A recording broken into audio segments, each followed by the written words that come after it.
The wind cuts across the frozen steppe like a blade. Snow moves sideways, stinging faces, filling boots, swallowing sound.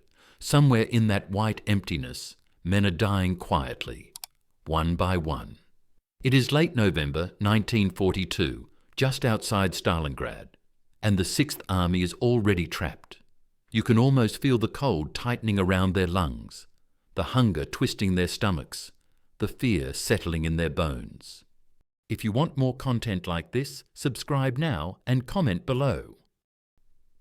Yet hundreds of miles away, in warm rooms lit by maps and lamps, one man is about to make a decision that will seal their fate. And the men who try to stop him will be silenced. On the afternoon of November the 22nd, 1942, news reaches Adolf Hitler's headquarters that should have shaken any rational commander. Soviet forces have completed a massive double envelopment. The Sixth Army, nearly 300,000 men under General Friedrich Paulus, is surrounded. Rail lines are cut, roads are blocked, fuel is almost gone. Ammunition is already short. Winter is tightening its grip. The numbers are brutal and simple. An army of that size needs at least 600 tons of supplies every single day just to survive. Food, fuel, medical equipment, artillery shells. Without them, the army will slowly bleed to death. Inside the German High Command, the reaction is immediate and grim. Officers who have spent their lives studying logistics understand the danger at once. This is not about courage or fighting spirit. This is about math. It is about aircraft capacity, weather, distance, and airfields. General Kurt Zeitzler, Chief of the Army General Staff, sees the problem clearly. So does Field Marshal Erich von Manstein. So do officers inside the Luftwaffe itself. They all reach the same conclusion. And the Sixth Army cannot be supplied by air, not in winter, not at that distance, not with the aircraft available, but Hitler does not want to hear it. In the days after the encirclement, meetings at Führer headquarters become tense, even dangerous. Hitler paces in front of maps, pointing, stabbing the air with his finger.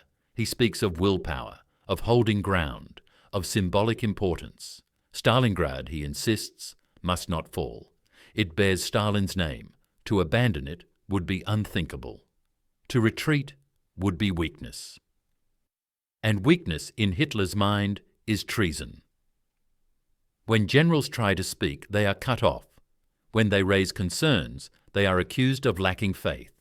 Hitler insists that the Luftwaffe can fly in supplies. Hermann Göring, head of the German Air Force, makes a fatal mistake.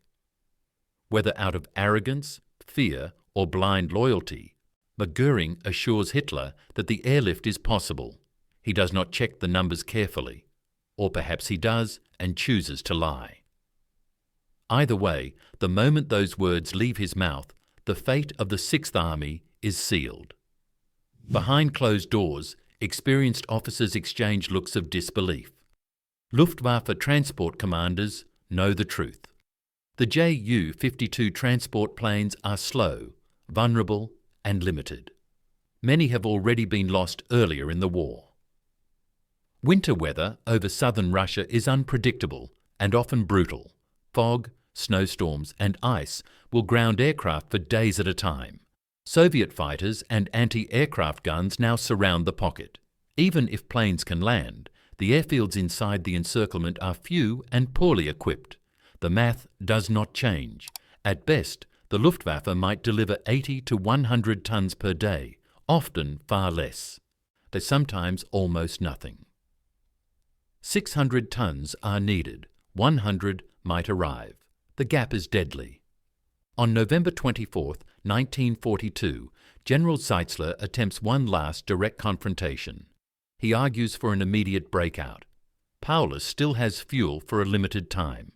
If the Sixth Army moves now, it might escape. Delay will mean starvation and collapse. Zeitzler speaks calmly, professionally, using figures and logistics. He is not emotional. He is not dramatic. He is trying to save an army. Hitler explodes. He accuses his generals of defeatism. He claims they lack nerve. He says the army must stand fast and trust him. He reminds them that he alone bears responsibility. That phrase ends the discussion. In Hitler's system, responsibility does not mean accountability. It means obedience. Once he declares a decision final, further debate is treated as disloyalty. From that moment on, dissent becomes dangerous.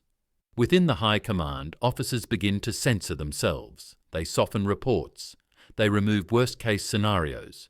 They choose words carefully.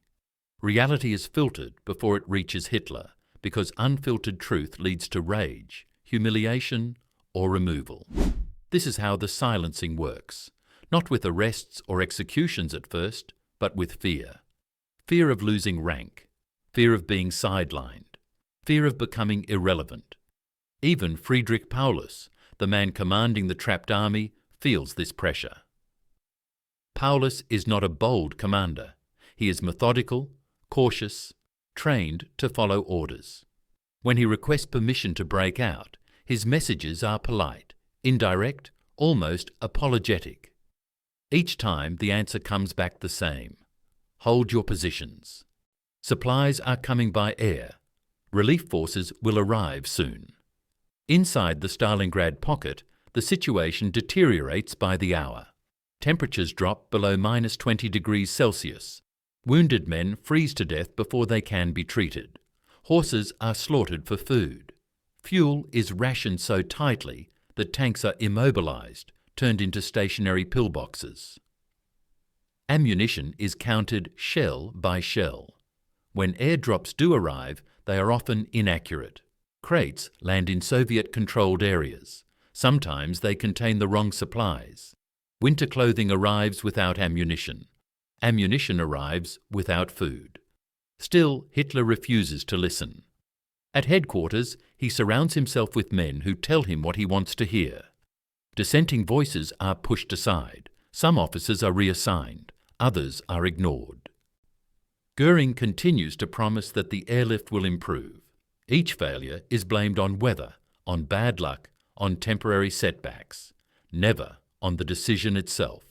Zeitzler grows physically ill from stress. At one point, he reportedly stops eating in protest, mirroring the hunger of the Sixth Army. It changes nothing. Hitler is unmoved. In his mind, retreat equals collapse. He believes holding Stalingrad will stabilize the front. He believes willpower can overcome logistics. He believes in miracles.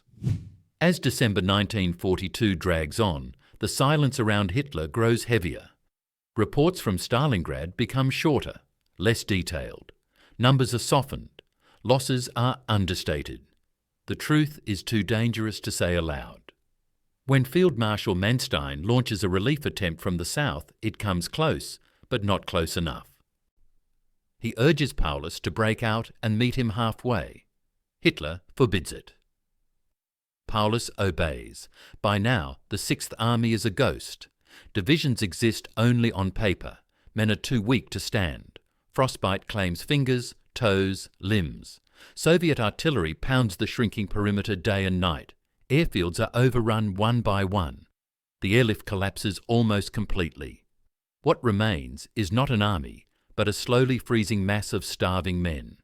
And still, Hitler does not accept reality. In January 1943, he promotes Paulus to Field Marshal. The message is clear and cruel. No German Field Marshal has ever surrendered. The implication hangs in the air. Paulus understands it. So do his officers. Hitler is not just silencing his generals now. He is daring them to die. The end is no longer in doubt. It is only a matter of time. The silence that began in warm rooms far from the front has now spread into the ruins of Stalingrad itself. Orders are followed without hope. Messages go unanswered. The airlift promise is exposed as a lie, but too late. The generals who warned the truth were ignored, shouted down, or sidelined. And an entire army is paying the price. The wind keeps blowing, snow keeps falling. And in the frozen ruins along the Volga, the Sixth Army waits for an ending, that could have been avoided. By mid-January 1943, Stalingrad is no longer a city.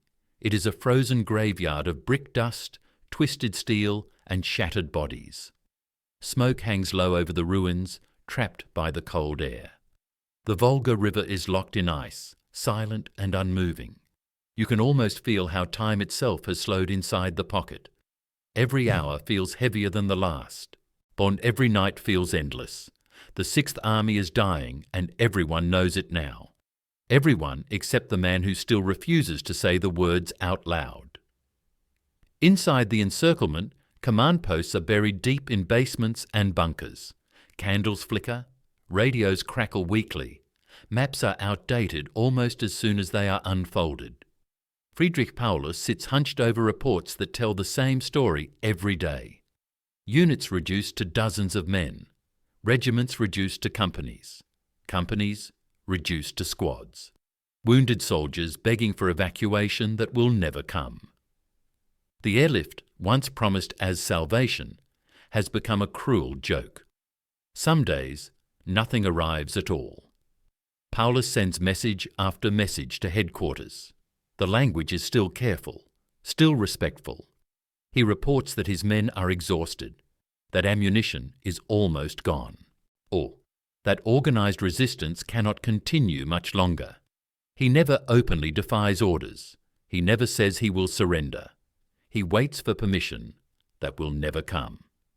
At Hitler's headquarters, the atmosphere has changed, but not in the way one might expect. There is tension, but also denial. Maps are adjusted. Front lines are redrawn with pencils, as if that can change reality. Hitler talks less about supplies now and more about honour, about sacrifice, about holding out for history. He insists that the Sixth Army is tying down Soviet forces, buying time for Germany. He convinces himself that their destruction has meaning. Generals who once argued openly now remain silent. They have learned the cost of honesty. Those who warned early were ignored. Those who warned later were blamed. The lesson is clear.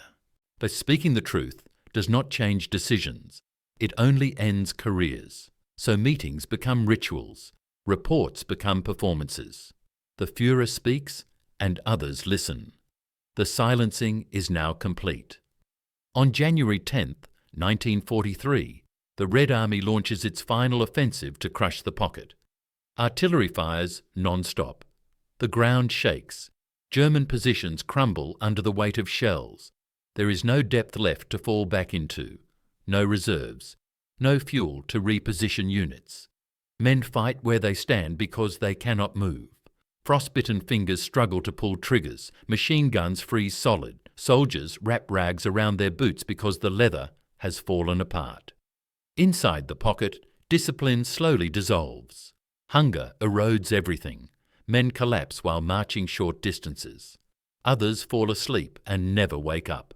And medical officers have nothing left to give. Morphine is gone. Bandages are reused until they fall apart. Surgeons operate without anesthesia, not because they are brave, but because there is no choice. Still, the orders from above do not change. On January 30th, 1943, as the Sixth Army is split into northern and southern pockets, and Soviet troops close in from all sides, Hitler makes one final symbolic move. He promotes Paulus to Field Marshal. The timing is deliberate. The message is unmistakable. A Field Marshal does not surrender. He dies. Or he takes his own life. Hitler expects one of those outcomes. Paulus does neither. The next day, January 31st, 1943, Soviet troops reach the ruins of the department store in central Stalingrad, where Paulus has his headquarters. German resistance collapses around him. Radios fall silent. Staff officers look at one another, hollow-eyed. Paulus knows the truth that Hitler refused to accept weeks ago. There is no army left to command, only starving men waiting to be killed. He surrenders the southern pocket. 2 days later, on February 2nd, 1943, the northern pocket also surrenders. The Battle of Stalingrad is over. Nearly 300,000 German and Axis soldiers went into the encirclement. Fewer than 100,000 go into captivity. Of those, only a fraction will ever return home. The rest will die in camps of disease, hunger, and exhaustion. It is one of the greatest disasters in German military history. And it did not have to happen this way. In the weeks that follow, the story inside Germany is carefully managed. Propaganda speaks of heroic sacrifice, of soldiers who fought to the last bullet. The reality is buried. The warnings given by generals are never mentioned. The failed airlift is blamed on circumstances, not decisions. Hitler does not publicly accept responsibility. Instead, he becomes more isolated, more suspicious, more convinced that only he understands the war. The silencing that doomed the Sixth Army does not end at Stalingrad. It becomes a pattern. After the disaster, Hitler tightens his grip on the military even further. He interferes more directly in operational decisions. He forbids withdrawals. He replaces commanders who suggest flexibility. Loyalty becomes more important than competence. Obedience matters more than experience. The German officer corps learns the lesson Stalingrad taught them. Questioning the Führer leads nowhere. Survival, both personal and professional, depends on silence. Inside Hitler's inner circle, Stalingrad is rarely discussed in practical terms. It becomes myth, symbol, tragedy, but never a mistake. The numbers are too painful, the consequences too severe. To admit error would shatter the image Hitler has built of himself as an infallible leader, so he doubles down. He chooses belief over reality again and again. For the generals who survived, the memory never fades. They remember the meetings, the raised voices, the slammed tables, the moment when logistics were dismissed as cowardice. They remember knowing the outcome in advance and being powerless to stop it.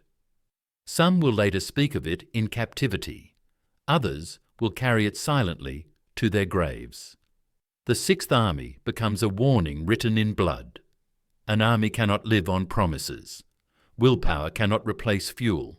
Faith cannot replace food. And no amount of shouting can change arithmetic. You can almost feel the weight of that lesson in the frozen ruins of Stalingrad.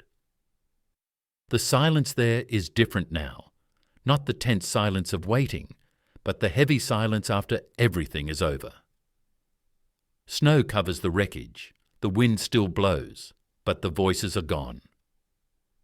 What killed the Sixth Army was not just Soviet encirclement, it was not just winter, it was not just enemy fire, it was a system where one man refused to hear the truth, and everyone else learned to stop speaking it. The generals warned him. They did the math. They saw the end coming. And one by one, they were silenced. Stalingrad stands as proof that the most dangerous enemy in war is not always on the other side of the front line. Sometimes it is the voice that refuses to listen. And sometimes the deadliest order is the one that says nothing at all. If you want more content like this, subscribe now and comment below.